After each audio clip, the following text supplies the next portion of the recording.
Hello everyone, how are you? I think all of you are very fine.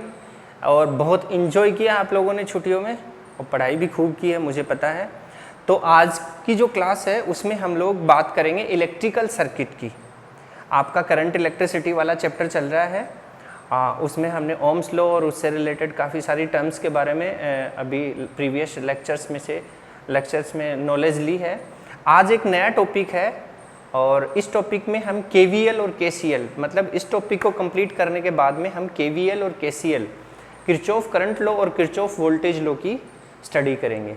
उससे पहले हमें कुछ terms के बारे में पता होना चाहिए और उस चीज़ को हम आज इस लेक्चर में क्लियर करेंगे। ठीक है, तो सबसे पहले हम बात करते हैं इलेक्ट्रिकल सर्किट की। क्या होता है इलेक्ट्रिकल सर्किट? तो देखो, हमारे पास काफ़ी सारे इलेक्ट्रिकल कंपोनेंट्स होते हैं, जैसे रजिस्टर है, कैपेसिटर है, इंडक्टर है, बैटरी है और सेल है, की है और कनेक्टिंग वायर्स हैं। इन सारे जो इलेक्ट्रिकल कंपोनेंट्स हैं, इन सारे इलेक्ट्रिकल कंपोनेंट्स को कंपेराइजिंग करके हम एक सर्किट बनाते हैं। ठीक है, कंपेराइजिंग एक दूसरे से कनेक्ट करके एक सर्किट बनाते हैं, एक वे में उनको कनेक्ट करते हैं और उसी सर्किट को हम बोलते हैं इलेक्ट्रिकल सर्किट। ठीक है, तो दो चीज़ें होती हैं इस इलेक्ट्रिकल सर्किट में। नंबर एक, अगर उस सर्किट के अंदर की का डॉट लगा हुआ है तो हम लोग बोलेंगे कि उसके अंदर करंट कंडक्ट हो रहा है, और करंट कंडक्ट हो रहा है इसका मतलब वो सर्किट क्लोज सर्किट माना जाएगा। और अगर उसमें करंट कंडक्ट नहीं हो रहा है, किसी भी वजह से बैटरी नहीं लगाई, सेल नहीं लगाई, या फिर हमने की के डॉट को हटा के रखा हुआ है, तो उस केस में उस सर्किट को बोलेंगे हम ओपन सर्किट। ठीक है, तो सबसे पहले हम शुरुआत करते हैं इसकी डेफिनेशन से, फिर एक एग्जाम्पल लेंगे और उस एग्जाम्पल के अकॉर्डिंग हम लोग इस इलेक्ट्रिकल सर्किट के अंदर कौन कौन सी रिलेटेड टर्म्स होती हैं उनके बारे में बात करेंगे। ठीक है, तो सबसे पहले हम इसकी डेफिनेशन लिखते हैं। ठीक है, देखिए, when different electrical components, when different electrical components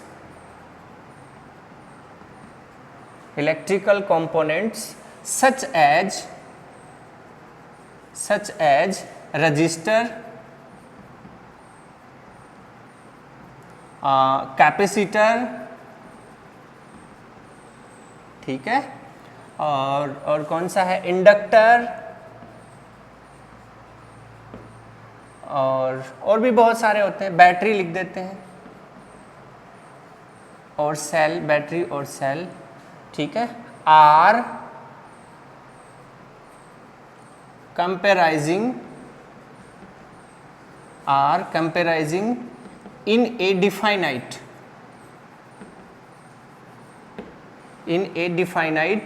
with the help of key, with the help of key is called electrical circuit, is called electrical circuit. ये बन गया आपका इलेक्ट्रिकल सर्किट। ठीक है, फिर ओपन और क्लोज क्या होता है मैंने आपको बता दिया है कि जिसमें करंट कंडक्ट होता है वो क्लोज सर्किट, जिसमें करंट कंडक्ट नहीं हो रहा होता है वो ओपन सर्किट। अब एक डायग्राम बनाता हूँ मैं आपके लिए, जैसे चलो एक डायग्राम बनाते हैं हम। जैसे मान लीजिए कि इस तरीके से हमारे पास में एक सर्किट बना हुआ है।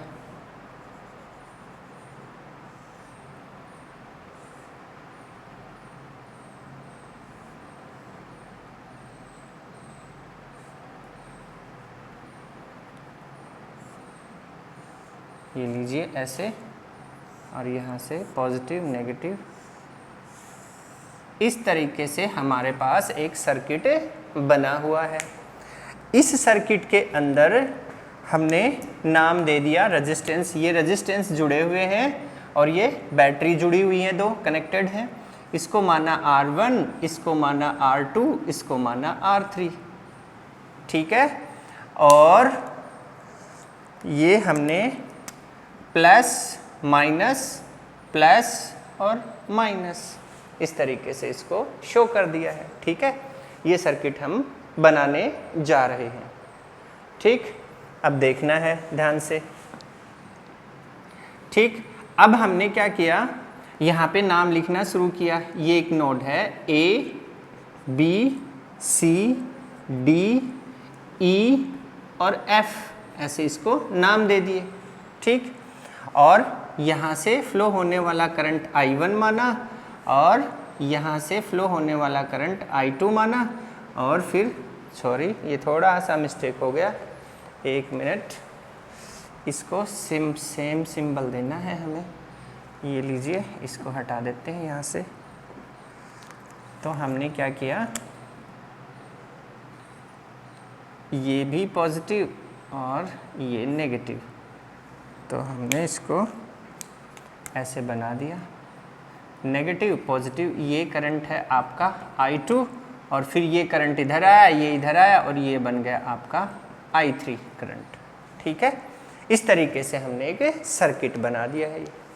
ठीक, अब इस सर्किट के अंदर कुछ कंपोनेंट्स हैं, और वो कौन कौन से कंपोनेंट हैं उनकी बात हम लोग करने वाले हैं। नंबर 1 लूप, ठीक है। Number 2 junction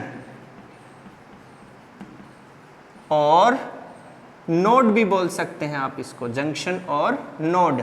number 3 branch. Number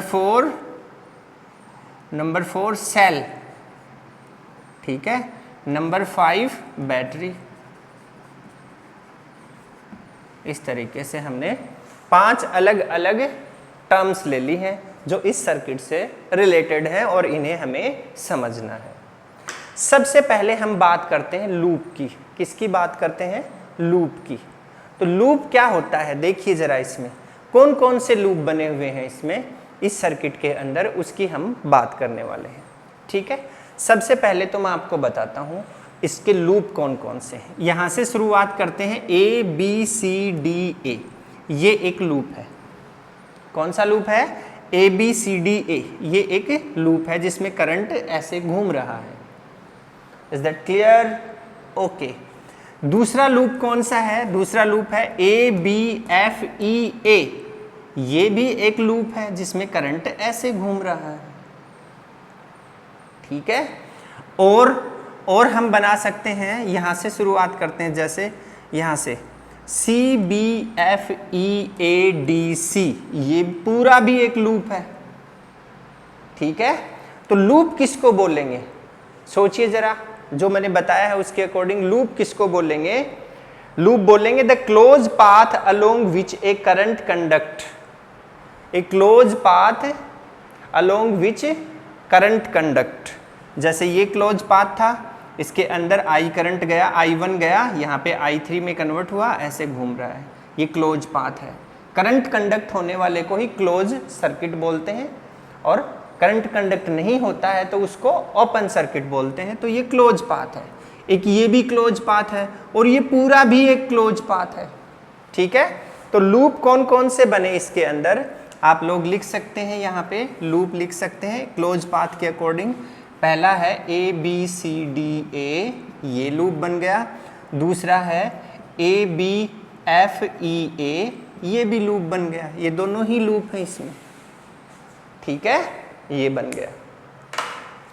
अब दूसरी चीज आती है जंक्शन और नोड। ये हमें याद रखना है। क्यों याद रखना है? क्योंकि KVL और KCL में ये सब चीजें यूज होंगी, इसलिए। फिर दूसरी चीज आती है आपकी जंक्शन और नोड। ये जंक्शन और नोड क्या होता है? देखो, सबसे पहले जंक्शन और नोड को समझने से पहले हमें ब्रांच समझनी पड़ेगी। ब्रांच, तो ब्रांच जैसे ये पॉइंट और ये पॉइंट, इन दोनों पॉइंट के बीच में ये जो है इसको हम ब्रांच बोलते हैं। AB एक ब्रांच है, और ये जो DC है ये भी एक ब्रांच है, ये DA है ये भी एक ब्रांच है, AE है ये भी एक ब्रांच है, और EF है ये भी एक ब्रांच है। लेकिन ये ब्रांच नहीं है। क्यों नहीं है? क्योंकि इसमें कोई कंपोनेंट जुड़ा हुआ नहीं है। ये सब ब्रांचेज हैं। तो ब्रांच के अकॉर्डिंग ही जंक्शन और नोड की क्या बनेगी? डेफिनेशन बनेगी। कैसे बनेगी? देखो, मतलब एक ऐसा पॉइंट जहां टू और मोर ब्रांचेज, एक ऐसा पॉइंट जहां टू और मोर ब्रांचेज जो है वो क्या होती हो, मिलती हो, एक जगह पे आके इंटरसेक्ट होती हो, एक जगह पे आके मीट होती हो, उसको हम बोलते हैं नोड और जंक्शन। जैसे ए पॉइंट, जैसे ये वाला पॉइंट, ठीक है, जैसे ये वाला पॉइंट क्या है, नोड है, ये जंक्शन है, ये मतलब टू और मोर ब्रांचेज वाले वो वाला पॉइंट जिस पे टू और मोर ब्रांचेज आके मिलती हैं, मीट होती हैं, उसको हम बोलते हैं जंक्शन और नोड। और ब्रांच किसको बोलते हैं, जिसके अंदर सेम टाइप का ही करंट फ्लो होता हो, सेम टाइप का ही करंट फ्लो होता हो। जैसे इसमें देखिए I1 है, इसमें I2 करंट फ्लो हो रहा है, इसमें I3 करंट फ्लो हो रहा है, मतलब करंट जो है उसके अंदर सिमिलर रहेगा, उसको हम बोलेंगे ब्रांच। ठीक है, एक बार देखिए आप, इसमें ये क्या है, ये सेल लगा हुआ है, ये भी सेल लगा हुआ है, ये सेल है। और अगर टू और मोर सेल, दो और दो से ज़्यादा सेल्स का कॉम्बिनेशन हो जाता है, जैसे कि इसको ऐसे दिखा सकते हैं आप, ये इस तरीके से, तो ये क्या बन गई है, ये बन गई है बैटरी। क्या बन गई है, ये बैटरी बन गई है। और ये सेल कौन सा है, ये वाला भी सेल है और ये वाला भी सेल है आपका। ठीक है, तो ये वाली चीज़ हो गई है इलेक्ट्रिकल सर्किट के बारे में। एक बार देखिए, फिर इसको रिपीट करता हूं मैं।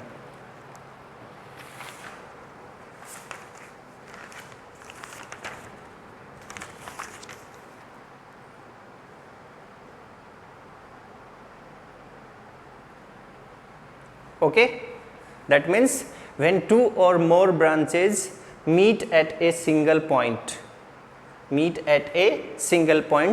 such as A and B is known as junction or node। Number एक बात, ठीक है, लूप आपको बता ही चुके हैं क्या होता है। नंबर दो बात, ब्रांच कौन सी होती हैं, अभी अभी मैंने बताया आपको, the path in A circuit in a single current flow, ऐसा path, the path in a circuit in the single current flow, that means एक ऐसा पाथ हमें ढूंढना है इस सर्किट में से जिसके अंदर सिंगल करंट फ्लो होता हो, उसको हम बोलते हैं ब्रांच। तो यहाँ से देखिए, ये जो ब्रांच है इसमें I1 करंट फ्लो हो रहा है, ये वाली जो है इसमें I3 हो रहा है, इस वाली में क्या करंट फ्लो हो रहा है, इस वाली में I2 करंट फ्लो हो रहा है। तो ये सब क्या है, ये सब ब्रांचेज हैं। बैटरी क्या होती है, सॉरी सेल क्या होती है, cell is a device which is convert chemical energy into electrical energy, जो कि यहाँ पे लगे हुए हैं। बैटरी क्या होती है, battery is a combination of cells just like this one. ठीक है, ये सब चीज़ें आपकी कंप्लीट हो गई है, इलेक्ट्रिकल सर्किट का आपका कंप्लीट हो गया है। अब देखो, एक और नई चीज़ के बारे में बताता हूँ मैं आपको। एक होता है इलेक्ट्रोमोटिव फोर्स, EMF जिसको बोलते हैं। इसके नाम में फोर्स ज़रूर लगा हुआ है, लेकिन ये कोई किसी टाइप का फोर्स नहीं, मतलब रियल में अगर एक्सपीरियंस किया जाए तो ये कोई फोर्स नहीं होता है। और एक होता है terminal potential difference, TPD, terminal potential difference TPD, और एक होता है इलेक्ट्रोमोटिव फोर्स EMF। दो चीज़ें होती हैं, एक है EMF इलेक्ट्रोमोटिव फोर्स और दूसरा होता है टर्मिनल पोटेंशियल डिफरेंस TPD। दो चीज़ें होती हैं। इट्स एन इम्पोर्टेंट टॉपिक, ठीक है, ये इम्पोर्टेंट टॉपिक है। अब ये है क्या, मैंने देखो ये जब शुरू किया था आपका लेक्चर तब मैंने आपको बताया था कि सर्किट के अंदर दो कंडीशन लागू होती हैं। एक कंडीशन वो जिसमें करंट कंडक्ट हो रहा होता है, और एक कंडीशन वो जब सर्किट के अंदर करंट कंडक्ट नहीं हो रहा होता है। ठीक है, ओपन सर्किट और क्लोज सर्किट, और उन्हीं के बेस पे हम EMF और टर्मिनल पोटेंशियल डिफरेंस को स्टडी करेंगे, लेकिन ये स्टडी हम नेक्स्ट क्लास में करेंगे। उसके साथ साथ हमें सेल और बैटरी, इसका भी यूज होगा, इसके अंदर सेल और बैटरी का भी यूज होगा। कैसे होगा वो हम नेक्स्ट क्लास में डिस्कस करेंगे। ठीक है, तो आज के लिए इतना ही, नेक्स्ट क्लास में फिर मिलते हैं नए टॉपिक के साथ। Thank you, have a nice day.